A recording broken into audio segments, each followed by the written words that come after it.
السلام علیکم، خوش آمدید کہتا ہوں آپ سب کو یہ کیسے میں۔ ہمارے ہیرو حسن نے اور اس کی ٹیم نے جس طرح مل کر بھارت کے طیارے گرائے ہیں، آپ سوچ بھی نہیں سکتے کہ اس فوج کے حوصلے کتنے مضبوط ہوئے ہیں اور انڈیا کے اندر ان کی فوج کا مورال کتنا ڈاؤن ہو گیا ہے اور انڈیا کی فوج میں نا امیدی جڑیں پکڑنے لگی ہے۔ اب دیکھیں، یہ کوئی عام پائلٹ نہیں تھا، وہ اتنا بڑا ٹرین پائلٹ تھا، وہ انڈیا کے بہترین پائلٹس میں سے ایک تھا جس کو ہمارے شہزادے ہیرو نے مار گرایا۔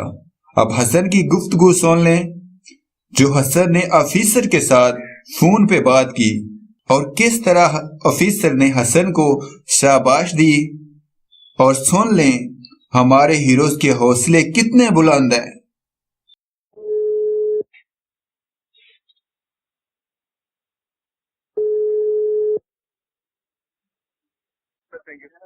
السلام علیکم۔ وعلیکم السلام جی، حافظ فاروق بات کر رہا ہوں۔ جی سر، السلام علیکم سر۔ خیر، کیا حال ہے؟ میں نے آپ کو مبارکباد دینی ہے سر بہت بہت شکریہ سر، الحمدللہ سر، عزت رہ گئی ہے۔ عزت رہ گئی ہے، میرے خیال ہے دوبارہ ضرورت نہیں کریں گے جی، کیا خیال ہے؟ دوبارہ ٹوٹ رہی میں کہا دوبارہ ضرورت نہیں کرنے لگے، میرا خیال ہے سر، مجھے آپ کی آواز نہیں آ رہی سمجھ سر۔ میں کہا دوبارہ ضرورت نہیں کرنے لگے سر ہم تو چاہتے ہیں کریں، ہمت کریں، ضرورت نہیں ہمت کریں۔ وہ کیا کر رہے ہیں سر، وہ کیا کر رہے ہیں وہ ہمارا سوچنے کا مسئلہ نہیں ہے، ہمیں کیا کرنا ہے بات یہ ہے، فیلڈ لیول پہ یہ ہے کہ ہم نے ان کا کیا کرنا ہے، انہوں نے ہمارا کیا کرنا ہے یہ ہمیں نہیں پتا، وہ کریں، کر کے دکھائیں۔ ہم نے تو الحمدللہ سر کیا ہے۔ بڑی خوشی ہوئی، یقین مانے نا، میں آج میں نے کہا جی ہم نے تو 20 سال یہاں لگائے نا، حلال کر دیے ہمارے بچوں نے۔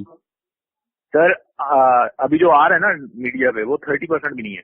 اچھا ناٹ ایون 30%۔ یہ جو بھی اوپر جہاز مار دیے، یہ جہاز مار دیے، وہ جو نیچے ان کی ڈبے میں کھڑکائی ہیں نا، جی جی، ان کی جو ٹروپس کی بجائی ہے 350 بندہ ایک جگہ پہ اچھا جہاز سے۔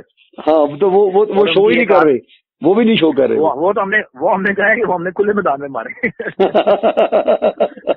الحمدللہ سر، اللہ تعالیٰ جو ہے نا حفاظت کرے سب کی۔ جی ہم دعا گو ہیں، ہمارا آپ سرمایہ ہیں، اللہ پاک آپ کو محفوظ رکھے اور جو ہے نا آپ کو الٹیمیٹ کامیابی نصیب فرمائے سر۔ آمین آمین سر، دعاؤں میں یاد رکھیں سر۔ بیٹا جی بہت شکریہ، بہت شکریہ، دل بڑا کر دیا آج آپ لوگوں نے سر۔